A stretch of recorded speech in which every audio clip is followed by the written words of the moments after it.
The most urgent and impressive need of Australian and New Zealand education, as of education throughout the world, is of more and of better trained teachers. The ways and means of securing such teachers form one of the most serious and complex of the problems of modern civilization. Throughout this discussion, there will be evidence-based development theories raised. They will be compared to prominent films with classroom scenes to illustrate how these development theories operate in the social world. The films will act as case studies to highlight how learners develop inside the classroom. In a sense, if life is replicated in education, it is an idea that can be married with film. It seems pertinent to mention that a lot of the time New Zealand gets pigeonholed with Australia inside these issues. Our issues are sometimes shared, but often they are unique and separate from each other. In terms of the sociology of development and the surrounding theories that are most useful, these will be discussed. The idea that education be examined and critiqued through a methodology that exhibits the same values and sentiments as science is useful. This way a teacher can pinpoint out in detail the units of measure and the parameters that define development in children. From early thinkers like Halliday, Rugg and Piaget, we come to an understanding that the modern world defines our development and our understanding through shared experiences, from interactions with others, or to the language with which we speak. All this informs our development as learners, through the navigation or participation within our social world. Jean Piaget argues that we develop through the stimulus of our environments within the social world, that children owe their cognitive development to the environment in which it takes place. Children are likened to little scientists that develop their knowledge through interaction within the context of their surroundings. Schemas are the units of mental thought as described by Piaget. This is central to the idea of a child's development, according to Piaget. This is like a mental filing system we use to contain information. Schemas are developed through a method called adaptation. Under adaptation, two ideas are present that develop the proposed schemas. One of those being assimilation and the other accommodation. These are the proposed ideas that inform the process of adaptation. The complexities expressed within this theory are discussed at large through jargon. Accommodation is how a child's schema is informed inside the classroom. Here it seems fitting to use a clip from the film Dead Poets Society to describe the method in which new schema are formed.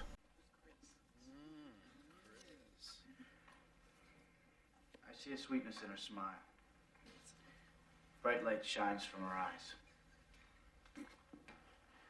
But life is complete, contentment is mine. Just knowing that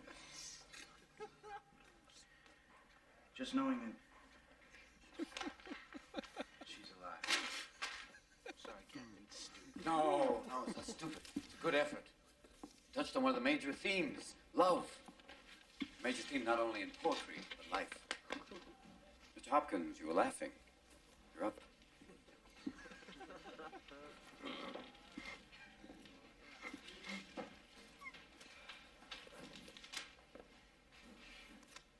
The cat sat on the mat.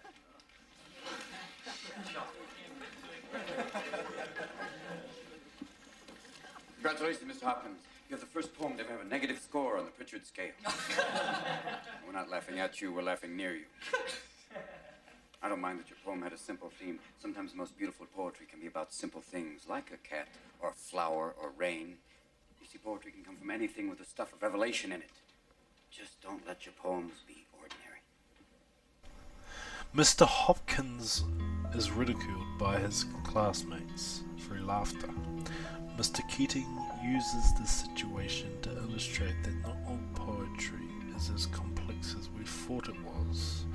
Mr. Hopkins presents an otherwise simple poem, but Mr. Keating shuts the class's laughter down by illustrating that poetry can be simple and beautiful. Ashamed of himself, Hopkins sits down as the class laughs. But he now comes to the conclusion that poetry can take many forms. Initially he was ashamed, as he believed his poetry was effortless and boring. Yet Mr. Keating produced a schema in his mind that told something else. That poetry can be simple yet beautiful. Therefore, the student is experiencing cognitive disequilibrium, which basically means that what he thought initially is now changed. Hopkins is upset that he does not understand poetry as his teacher or peers do, but he creates a new schema to introduce the idea that poetry can be simple and beautiful. This creation of new schema is known as accommodation. The process of accommodation, in which we come to new schemas, does not necessarily conform to one set order. People can experience it out of order, as Piaget suggests, but they all inform the central idea of cognitive development. Halliday suggests that language is a means that through which children participate. The use of language as a vessel through which to experience and thus learn. Interpersonal communication through the everyday life of children is a process of learning. The co-participants in the discourse of language or speaking to each other help support each other when learning through language. The central idea to Halliday's assertion is that language is something that we experience from day to day. Therefore, it is something where we share ideas. Furthermore, navigating the social world through communication is a means to learn from experiences from one another. Halliday suggests that this is a transformative process of sharing information through language. The child, when speaking to an adult or another child, is exposed to detailed dialogue, and it is an individual process of digesting information. The individual then transforms the information into his own terms or vernacular, and thusly has sourced new ideas. As Halliday puts it, language is the essential condition of knowing, the process by which experience comes knowledge. Halliday asserts that knowledge is constructed through the dialogue of a problem, and that discourse is a natural process of learning through communication. The very nature of solving a problem requires the student to reflect through creative thinking and original processes that lead them to their own individual perceptions. This then engages further thinking through the shared and conflicted interests of others. Students challenge their learning, and it is through which learning is challenged that knowledge becomes something more. Knowledge, when being challenged, like in the context of the debate, or being conflicted, can manifest itself into beliefs. Rugg is the most progressive of the thinkers that have been described. He neglects the established subject-based education system and believes that the whole education sector needs a fresh approach. His approach suggests that society and child-focused education-based systems will support the freedom to be creative thinkers and not stifle creativity or imagination. He believes that scientific method is the figurehead of individual and creative thinking. Furthermore, he suggests that a child-centered focus on education support individual creativity as opposed to the traditional education system that will stifle it, as some might believe. He laments that child-centered educators have failed in recreating this environment of focusing on activities that support creative and individual thinking. Rugg strongly believes that the education system should be an institution of social reform. Rugg strongly believed that the main purpose or the sole reason of our role as citizens is to support the economic stability of our country. His educational reform was focused on doing just so. Rugg does note that understanding units is important in education in order to prevent things like agricultural depression, which is the very foundation of an economy, or the unequal distribution of wealth, and other depressive economic factors.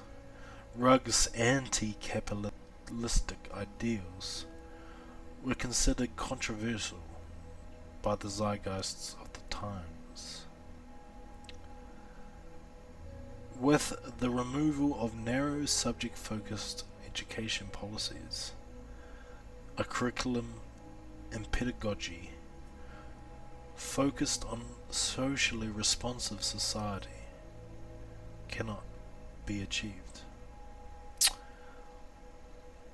Some of the most notable figures to talk about social reform or education reform in the US being former President Barack Obama. It does appear that all these belief systems share a common line of thought. It is that children develop through thought in a shared environment, and that creativity should be upheld at all costs or measures. All the moving parts of these think engines are rather similar. They all use scientific-like methods to approach the development of children, suggesting units of measure for studying the development of children. If there was one factor that they could all agree upon, it is that science is the engine for progression. Another commonality here is that they all have very Marxist ideals as to studying the world through a social microscope, and especially the rather anti-capitalistic teachings they all prescribe. None of these theories actually delve into the nature of race or bicultural or multicultural societies. They simply state that children develop holistically in these ways, as if it were Western civilization is similar across the board, which obviously is not the case. Striving for an egalitarian society in which we reward merit as a meritocracy would be ideal. However, good in theory, the idea does not work in practice. More often than not, we lament that our circumstances define our education. To focus independently on the children that inhabit our education sector seems very fitting. This would be the best bet for reform for our education sector. Therefore, as we enter the education sector ourselves, coming with a new and fresh approach, but utilizing these early ideas of development, we can strive to uphold the ideas that we wish to remain as Kiwi, by negating the idea of a she'll be right attitude, and providing the necessary tools that are specific to a child. We can give the best in order for these children to succeed. With shared sentiments in this room, we will put our best foot forward and stop to consider the individual learner. Working together in this way, we can create a fairer education system that rewards the creative thinking of an individual and will not stifle the very things that make us unique.